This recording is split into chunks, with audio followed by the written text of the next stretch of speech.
নোবেলজয়ী doctor Yunus একসময় গ্রামের পথে পথে টাকার বিনিময়ে শোনাতেন কৌতুক। এই বিশেষ গুণের কথা নিজের মুখেই বলেছিলেন ডক্টর ইউনূস। তবে আক্ষেপ করে বলেছিলেন তার এই গুণটিকে কেউ প্রকাশ্যে আনেনি কখনো। 2011 সালের 15 ফেব্রুয়ারি রাজধানীর ইঞ্জিনিয়ার্স ইনস্টিটিউটে নিজের লেখা বই প্রকাশনী অনুষ্ঠানে এই তথ্য জানিয়েছিলেন ডক্টর ইউনূস। সেদিন তিনি বলেছিলেন, চট্টগ্রামে ছাত্র থাকা অবস্থায় আমি স্ট্যান্ড বাই কমেডি করতাম। সে সময় গ্রামে গ্রামে আমাকে কৌতুক করার জন্য টাকার বিনিময়ে ভাড়া নেওয়া হতো।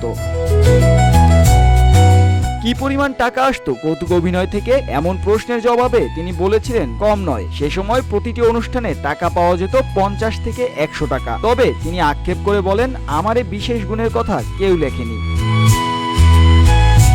ডক্টর ইউনূস বাংলাদেশের সন্তান হলেও দেশের মানুষের তার ব্যাপারে জানাশোনা বেশ কমই ছিল। প্রধান উপদেষ্টার দায়িত্ব নেওয়ার পর সারা বিশ্বে তার প্রভাব এবং একের পর এক চমকে নেটিজেনদের আগ্রহের কেন্দ্রে পরিণত হচ্ছেন তিনি।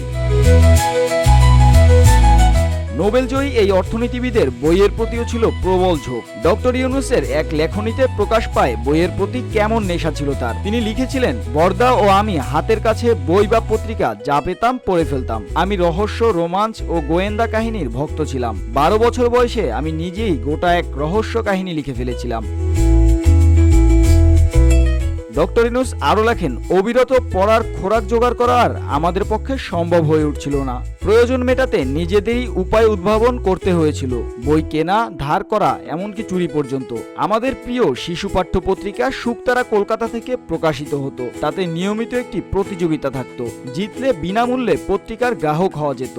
পত্রিকায় বিজয়ী প্রতিযোগীদের নাম ছাপা হতো। তাদের মধ্যে একজনের নাম বেছে আমি সম্পাদককে চিঠি লিখেছিলাম। সম্পাদককে তিনি লিখেছিলেন, মাননীয় সম্পাদক, আমি অমুক একজন বিজয়ী প্রতিযোগী। আমাদের ঠিকানা বদল হয়েছে। এখন থেকে আমার বিনামূল্যে প্রাপ্য সংখ্যা ডাকযোগে বক্সিরহাটে পাঠালে বাধিত হব। চিঠি লেখার পরে ঠিকানার জায়গায় নিজের বাড়ির নাম্বার না দিয়ে পাশের দোকানের ঠিকানা দিতেন ডক্টর ইউনূস।